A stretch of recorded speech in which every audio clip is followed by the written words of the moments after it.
How's it going, video friends? I've talked to a few of you in game, especially in Twitch. I appreciate you guys coming out, and you guys have been asking a very common question of what do I do if I'm stuck in Zone 2 or Zone 3? And in this video I would like to show you specifically what you can do to increase your odds of winning. One specific familiar I would like to discuss in this video is the Shaman, as you see here.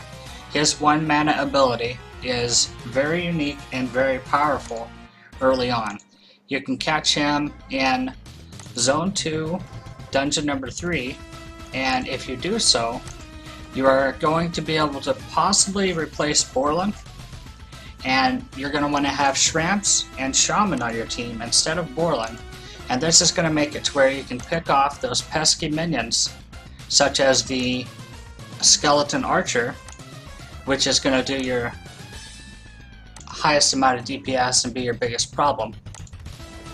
So just stay tuned in the rest of the video here, and I hope you'll see that by using the Shaman, it pretty much brings an easier way to just power through, for example, Zone 3.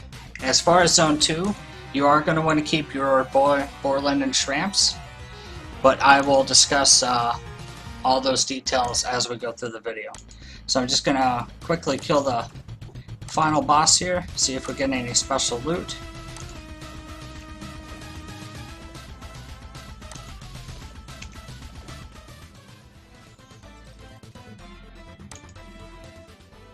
Alright guys, stay tuned through the video and I will discuss further on what to do if you get stuck in Zone 2 or Zone 3. Thanks a lot. Take care. Okay, video friends, one of the first things I want to talk about if you're stuck in Zone 2 or 3 is going to be your gear. As you can see here, I have almost all epic gear and 1 piece of rare gear. As you can see, my rare gear is upgraded twice. This epic piece is upgraded once, and these are not upgraded at all. I want you guys to know that as you upgrade your gear, your familiars are also going to be buffed.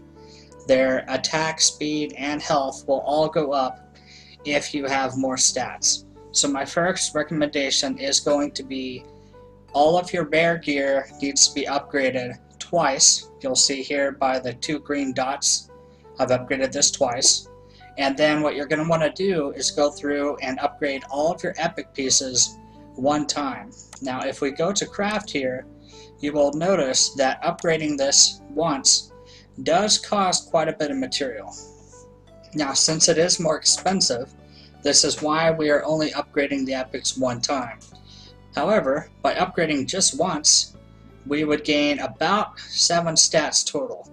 And while that doesn't look like a whole lot, it is going to make all the difference when it comes down to your minions. If you upgrade the stats, you upgrade your minions, therefore you do more damage in the dungeons, and you have more health to take more damage, and basically you get through the zone that you're having problems with.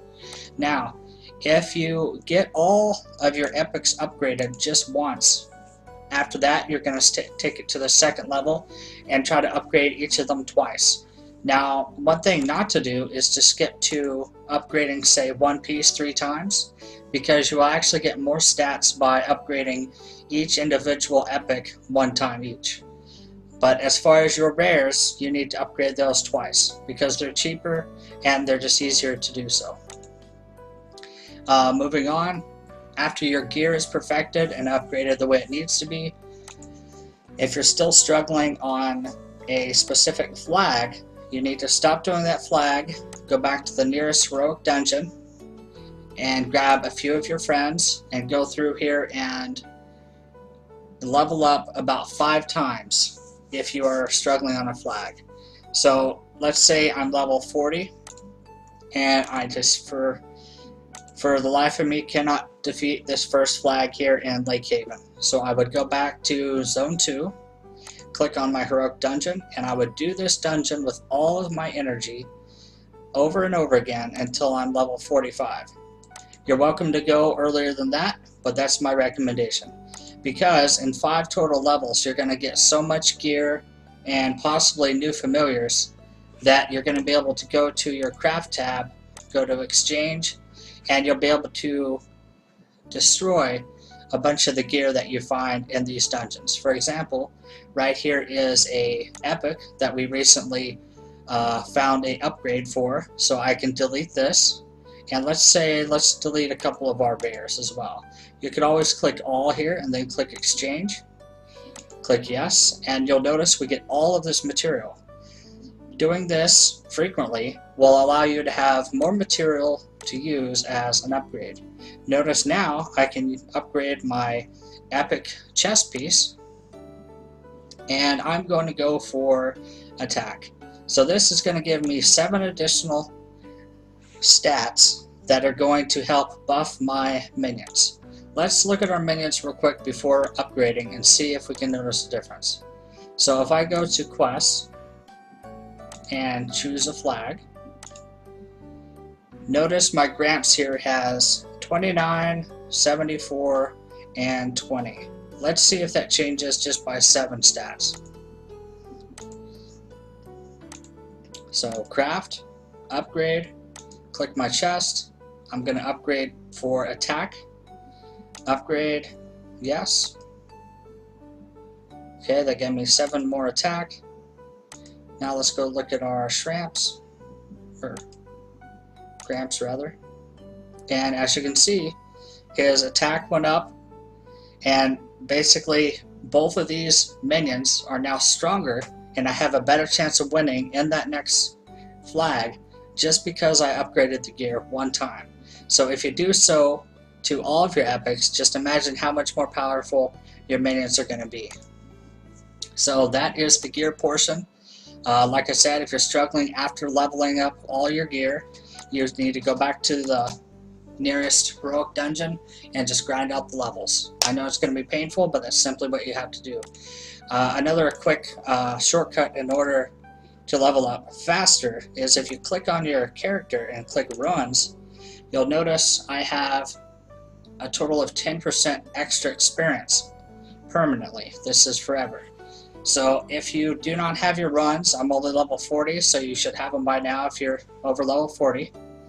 You can find these by clicking craft, trade, scroll about halfway down, and you're going to start to find runs. And you can click on these and craft the green ones first, and you're going to want to craft the experience ones. If you can craft 2 of these, you're set, and once you have 2, you're going to save until you can craft the blue ones. Now, there's a lot of questions I get on should I just save up and go straight for gold, and the answer is no, because this is a lot of rune fragments, this is a lot of gold, and this is a lot of epic material.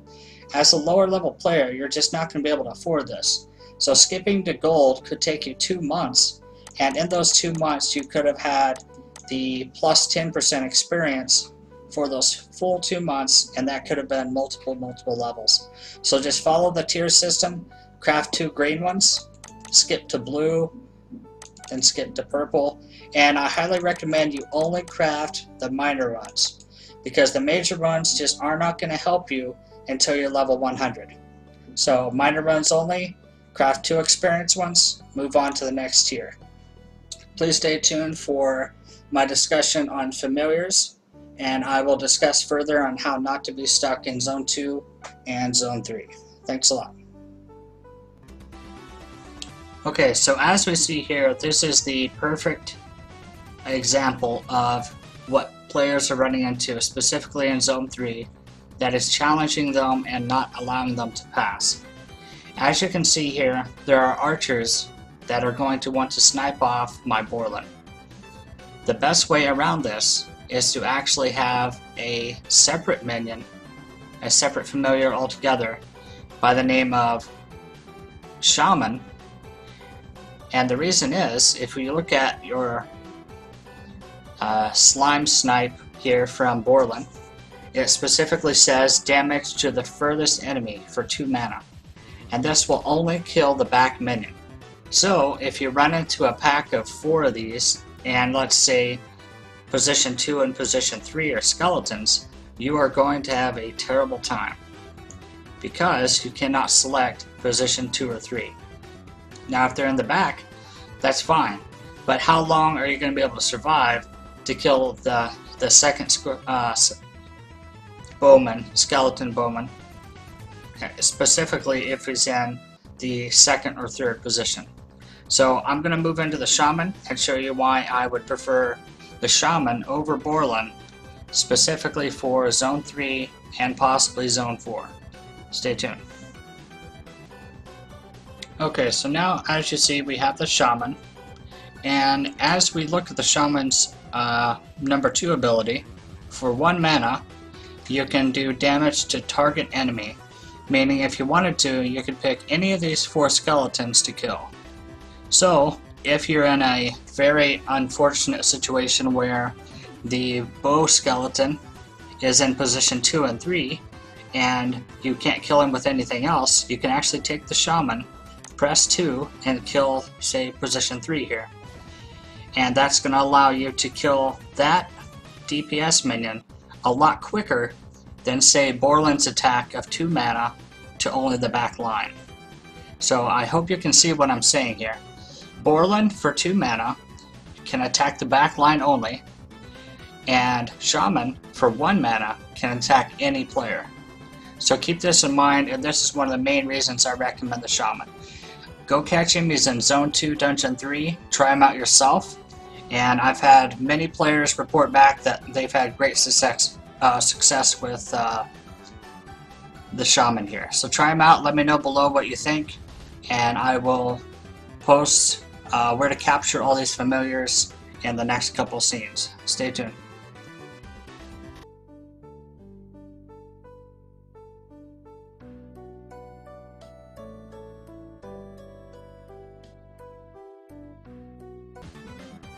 So I hope this video helps you guys out. I hope you try the Shaman, see what his true potential is, and just understand that the bow with the skeleton is going to be one of the main reasons you struggle in this final castle. And it's really as simple as killing him as quickly as possible, and I hope that you can see that with Shaman and his 1 mana target enemy ability, that can easily be done, and the main problem just can be eliminated as easy as this, and then you will be in Raid 1 soon. If you guys have additional questions or get stuck in any other place in the game, please do let me know, and good luck out there.